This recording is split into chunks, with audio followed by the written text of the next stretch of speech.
आज तुम्ही आंदोलकांची भेट घेतली आहे, काय आश्वासन दिले आणि काय सांगा?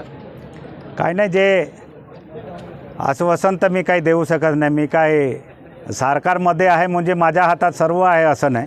पण सरकारला जरूर सांगेल, मी मान्य या महाराष्ट्राच्या मुख्यमंत्रीला जरूर सांगेल का कोर्टाच्या अधीन राहून आमचे जे 17 वर्गाचे जेवढे बी आंदोलक आहे, जेवढ्या नोकरी आहे ते कोर्टाच्या अधीन राहून त्यांना नोकरी द्यावे, हेच विनंती मी मुख्यमंत्री साहेबांना.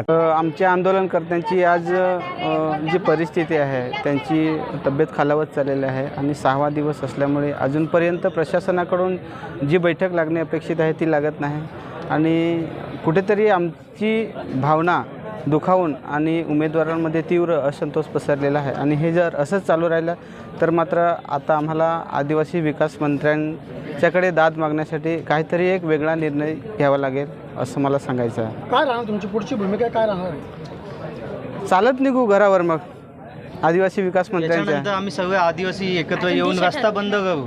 त्यांच्या मंत्रालयावरती जाऊन आम्ही दगडफेक, आम्हाला एकदम हिंसक वळण घ्यावं लागणार आहे. सगळे आदिवासी आमचे एकत्र, म्हणजे 6 दिवस झाले तरी सरकार अजून झोपलेलं आहे.